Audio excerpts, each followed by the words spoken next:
주진우 라이브.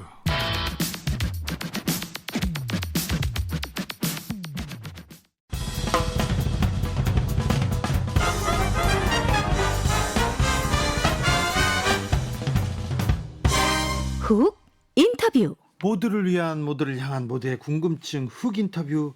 미국 정보기관 CIA가 우리 대통령실을 도감청했습니다. 근데 도감청을 했다는 국가 기밀 보고서가 나왔는데 대통령실에서는 계속 문서가 위조됐다, 악의 없는 도청이다, 이렇게 얘기하고, 청와대와 달리 대통령 집무실 보안 시스템 만전을 기하고 있다, 안전하다, 이렇게 얘기를 하는데요. 이 말이 무슨 말인지 전문가와 함께 좀 자세히 알아보겠습니다. 국내 최고의 전문가인데요, 김승주 고려대 정보보호대학원 교수 모셨습니다. 안녕하십니까? 네, 안녕하십니까? 네. 전문가가 보기에, 교수님이 보기에 이번에 도감청 의혹, 도감청 사건 어떻게 보이십니까? 그러니까 제가 얘기를 하기가 좀 조심스러운데, 네. 저는 이제 기술하는 사람이니까, 네. 저같이 이제 보안 기술을 공부하는 사람들 입장에서는 네. 사실은 그렇게 놀랄 일은 아니고요. 도감청을 다 하고 있었다. 그러니까 정확히는 이제 도청이죠. 네, 도청. 감청은 영장을 발부받아서 네. 합법적으로 하는 엿듣는 거죠. 걸 얘기하니까, 네. 이게 정확히 표현하면 이제 도청인 거고요. 도청이라고 해야겠네요. 그렇죠. 저희도. 예. 그런데 뭐 미국을 비롯한 소위 Five Eyes, 네. 미국, 영국, 캐나다, 호주, 뉴질랜드, 네. 이 5개의 어떤 정보 동맹이 예. 전 세계를 대상으로 도청을 해왔다. 예. 이건 뭐 워낙 예전부터 알려져 있었고, 네. 그 기술력에 대해서도 뭐 꾸준히 발표가 되고 있었기 때문에, 네. 사실은 그렇게 제 개인적으로 놀라운 일은 아니었습니다. 그래도 기분은 나쁘잖아요. 기분 나쁘죠. 아무리 친한 친구라고 해도 우리 안방에다 CCTV 뭐 켜놓고 뭐 몰래 카메라 찍었다 그러면 이건 화날 일이죠. 멱살 그렇죠. 잡을 일이죠. 그렇죠. 네, 그렇죠. 그러니까 분명히 기분 나쁘니까 해서는 안 안 돼. 될 일이고요. 네. 하지만 모든 나라들이 이제 그런 어떤 첩보 수집들을 하고 있는 거고요. 네. 예. 그런데 이제 우리나라가 그 이었다는 게. 대상이었다는 게 사실은 굉장히 불쾌한 일이긴 하죠. 자, 교수님 어떻게 들었을까요? 어떻게 도청했을까요? 이게 사실은 우리가 뭐 시긴트, 그래서 네. 뭐 시그널 인텔리전스 이렇게 얘기를 하는데, 네. 사실은 이게 굉장히 광범위한 용어입니다. 네. 신호를 분석해서 정보를 입수한다. 네. 뭐 제일 일반적으로 하는 건 그냥 말하는 걸 엿듣는 거죠. 예. 이렇게 우산처럼 생긴 지붕기를 놓고, 네, 이렇게 예, 말 쏘아가지고. 그대로 듣는 겁니다. 네. 아니면 그 시설에 뭐 이렇게 소형 마이크 같은 걸 설치해 놓고, 예. 그걸 통해서 이제 엿듣는 거죠. 네.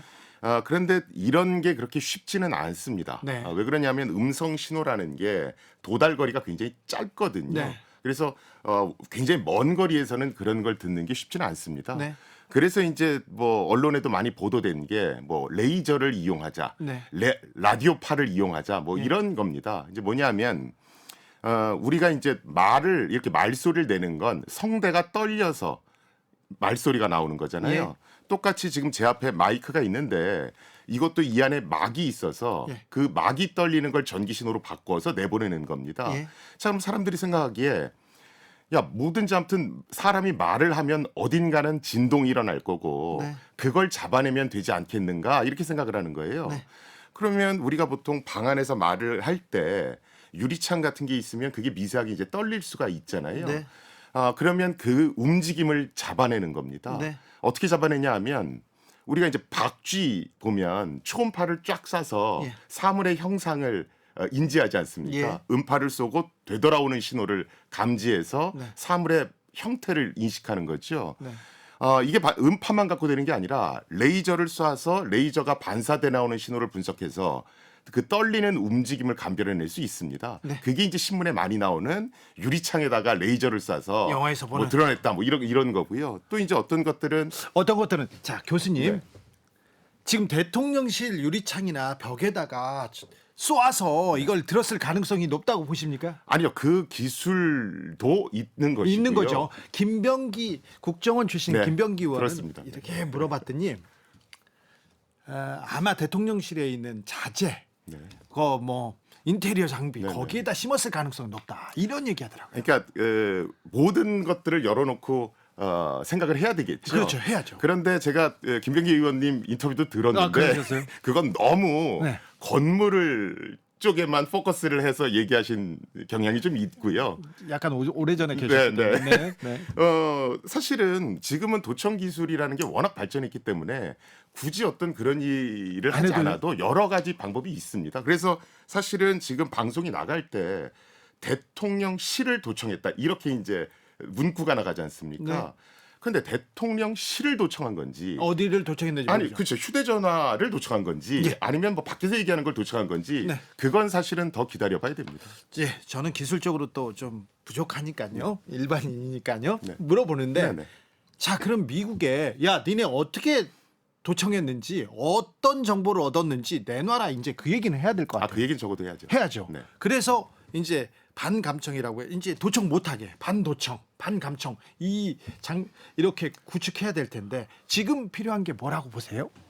일단은 뭐 국민들도 분하실 거고 네. 뭐 저도 그렇게 생각하고 그래서 이런 일이 있을 때 네. 뭐 항의할 건 항의를 해야 되는 게 기본 원칙입니다. 네. 그런데 항의를 한다고 그래서 네.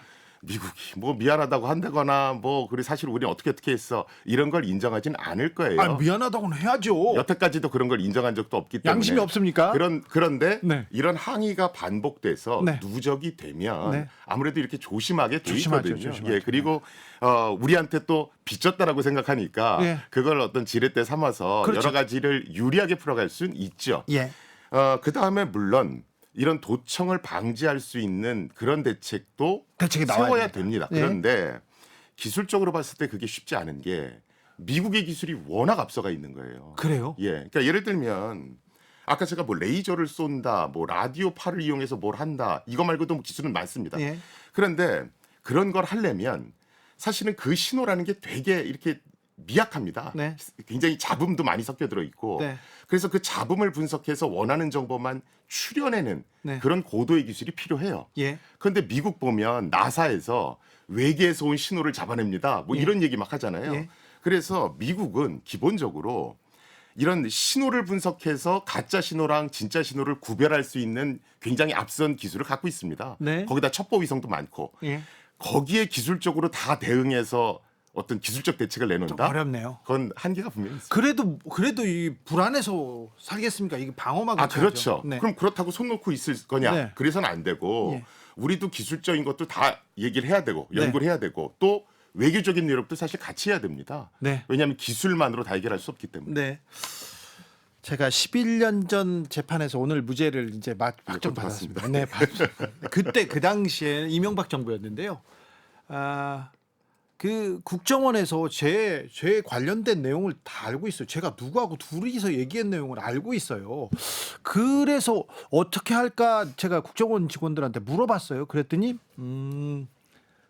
텔레비전 주변에 가서 얘기하지 말라고 얘기하겠더라고요. 그리고요. 안드로이드 폰 쓰지 말라고 얘기하고요. 그다음에 모든 통화는 들을 수 있다는 거를 상정하고 생각하라고 얘기하는 몇 가지 조언을 줬어요. 우리 일반인들도 도청당할 수 있잖아요. 그러니까 예전에 스마트 TV에는 마이크하고 카메라가 있었죠. 예. 그걸 이용해서 몰래 카메라, 그러니까 도청기로 쓸 수 있다. 예. 사실은 그 연구 결과는 저희 연구실에서 2013년에 발표했던 거예요. 그래요. 2013년이면 그 전에 당했다는 거 아니에요? 아니요. 그럼? 그래서 그거 발표하고 나서 네. 사실은 얼마 있다가 네. 위키릭스에 문건이 하나 공개됩니다. 예. 그게 이제 뭐냐면 미국 정부가 네. 다양한 수단을 통해서 정보를 수집하는데 네. 거기에는 휴대폰도 있고 예. 또 스마트 TV도 있었다. 네. 근데 여기서 말하는 스마트 TV는 이제 우리나라 삼성전자의 스마트 TV였고 그렇죠. 해당 문건에는 이제 모델 번호까지 다 공개가 돼 있었습니다. 네. 그래서 이제 그 당시 그 얘기가 나온 거고요. 예. 사실은 어느 정도로 광범위하게 정보 수집이 일어나냐면 그저께인가요? 미국 FBI에서 주스 제킹이라는 게 퍼지고 있으니까 조심하십시오.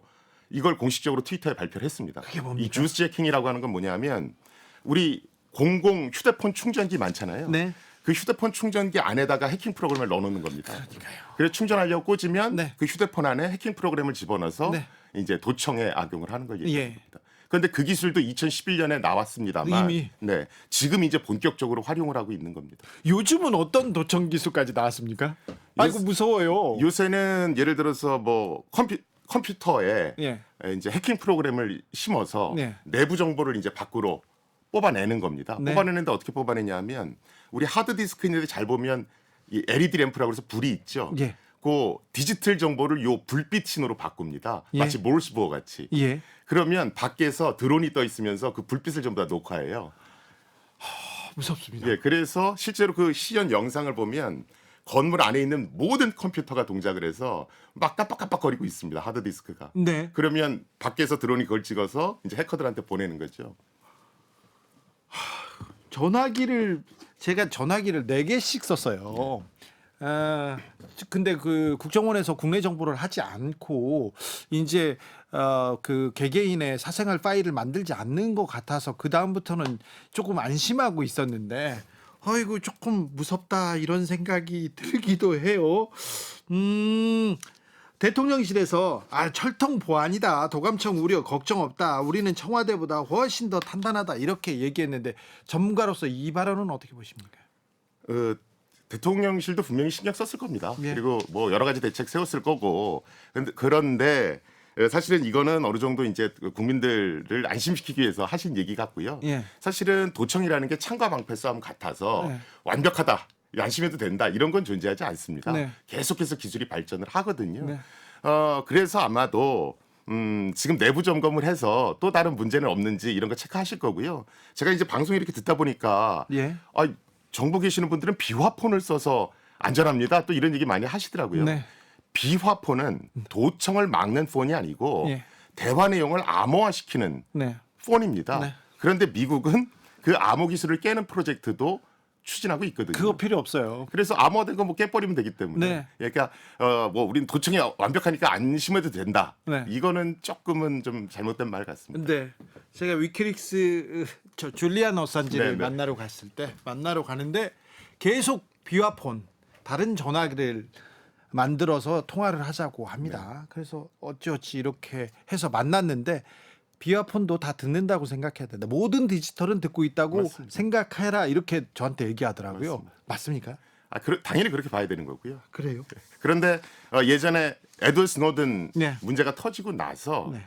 지금 뭐 디지털 이제 휴대폰이든 이런 거 파는 업체들이 보안 수준을 엄청나게 끌어올리고 있습니다. 그래요? 그래서 예전만큼 그렇게 쉬운 건 아니고요. 네.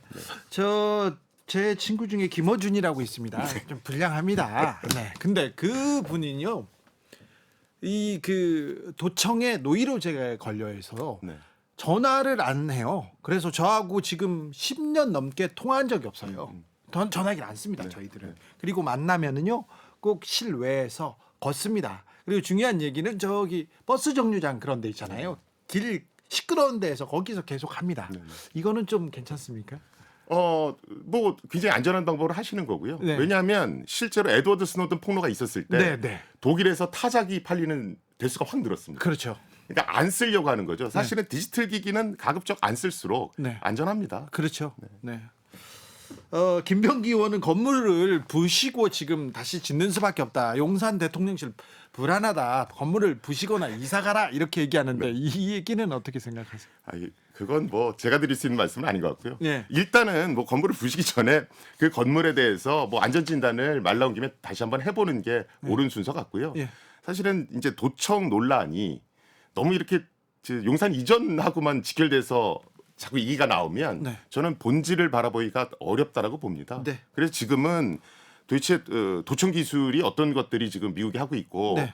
거기에 대해서 어떤 대도청 기술을 개발하려면 네. 우리가 어떻게 해야 되는지 면밀하게 계획을 세우는 게 훨씬 더 맞고요. 왜냐하면 도청 기술과 관련한 것 또 대도청 기술과 관련한 것들을 연구하려고 그러면 이 예산이 국회를 통과하기가 굉장히 어려워요. 그렇죠. 너희들 그거 어디다 쓰려고 그래? 또 이러거든요. 자세히 설명하기도 그렇잖아요. 네. 그래서 사실은 뭐 비화폰 개발하고 대도청 기술 개발하는 게 연구소 입장에서는 그렇게 쉽지는 않습니다. 그런데요, 이 기회에 우리 이 기술 만들고 시스템도 좀 정립해야 될 것 같습니다. 안전한 정보, 이 국력하고도 직결되는 거 아닙니까? 전 그래야 된다고 보고요. 그런데요, 대통령 CIA가 안보실장만 들었을까요? 국방비서관 얘기만 들었을까요? 외교비서관 얘기만 들었을까요? 저는요, 대통령실 걱정됩니다. 대통령도 걱정돼요. 걱정돼서 하는 얘기예요. 네네. 당연히 뭐 예전에도 네. 실제로 대통령 또 수상을 실제 도청했던 사례가 있죠. 미국 같은 경우에는. 예. 그래서 사실은 도청의 대상은 일단 주요 보직에 있는 모든 분들이 도청의 대상이라고 보시면 되고요. 예. 그래서 제가 대도청 기술도 개발해야 되고 외교적으로 풀려는 노력도 해야 된다. 네. 이게 그래서 뭐 지금 건물에만 너무 집착할 게 아니라 그걸 총체적으로 한번 말 나온 김에 네. 얘기해서 예산 투입할 땐 투입하고 또 뭐 항의할 건 항의하고 이럴 필요가 있다고 말씀드리는 겁니다. 아, 전화기도 다 한 번씩 바꿔야 되나 뭐 그런 생각도 드는데요. 저는 사실은 외부에 이제 뭐 컨설팅 같은 거 할 때 예. 특히나 CEO 분들 네. 뭐 이런 분들이랑 할 때 전화기는 그냥 웬만하면 자주자주. 그냥 자주자주 교체하십시오. 네. 그 얘기를 합니다. 네. 그리고 뭐 인터넷과 연동된 거 웬만하면 쓰지 마시고 네. 뭐 그런 얘기 많이 하는 편입니다. 저도 6개월도 주기로 계속 바꿨는데요. 요새는 뭐 경제 사정이 좀 뭐 그래가지고요 안 바꾸고 있는데 저 또 바꿔야 되겠네. 지금은 컴퓨터 하드디스크에 나오는 그 진동, 네. 우리가 컴퓨터 딱 키면 미세하게 진동하잖아요. 네. 그것을 분석해서 지금 이 컴퓨터로 무슨 작업을 하는구나 이것까지 알아낼 수 있는 기술이 이미 개발됐습니다. 그래요? 네. 아 무서워요. 아 교수님 만나가지고 반가운데 무서워졌어요 다시. 자 국민들이 좀 보안 이제 안보를 위해서 중요하지 않습니까? 보안에 대해서도 국민들도 조금 다시 생각을 해야 될 때 된 것 같아요. 이 사태에서 좀 배워야 될 거 아닙니까? 제가 이거 방송에서 몇 번 얘기를 했는데 네. 정보에 있어서는 우방이라는 건 존재하지 않습니다. 네. 지금 정보에 있어서 절대 공동체라고 얘기하는 게 파이브 아이즈잖아요. 예. 미국, 영국, 캐나다, 호주, 뉴질랜드. 네. 그런데 이번 문건을 보면 영국도 도청의 대상이었다. 뭐 이렇게 얘기가 나오고 있다는 말이죠. 그렇죠. 네. 그렇죠? 그리고 사실은 이 파이브 아이즈 간에 어떤 예를 들어 중국 화웨이 장비를 수입하느냐 마느냐 문제 같고 사실은 파이브 아이즈 간의 다툼도 좀 있었고요. 네. 그래서 정보 간에는 절대 우방이라는 건 존재하지 않는다. 그냥 네. 우리가 힘을 키워야 된다라고 일단 생각하셔야 되는 거고요. 예. 그리고 실제 내 개인 정보를 잘 보호하는 것. 예. 그러니까 나부터 어떤 그걸 열심히 좀 지켜야 된다. 이걸 네. 명심하시면 좋겠어요. 그러니까요. 근데 제가 강의를 해보면 어떤 반응들이 있냐면 도청 기술이 그렇게 많이 발전했어요. 근데 전 뭐 유명하지도 않은 사람인데 저를 뭐 도청을 할까요? 이런 반응을 되게 많이 보이죠. 예. 근데 유명인들만 도청하는 게 아니고요. 일반인들한테 정보를 뽑아서 만약에 이 사람 중에 친구가 유명인 딸이더라, 아들이더라. 그러면 그 딸을 또 연계시키고 아들을 연계시키고 그 아들, 딸을 매개로 해서 또 유명인들, 정치인들을 협박을 하는 겁니다. 그런 거 봤어요. 예, 그것도 사실은 에드워드 스노든 문건을 보면 네. 폭로가 돼 있죠. 네. 어떤 식으로 그 정보들을 활용했는지. 네. 그래서 사실은 나 하나쯤은 괜찮아. 예. 나는 뭐 중요하지도 않는데 이런 어떤 방심하는 생각이 더 큰 일을 불러올 수가 있습니다.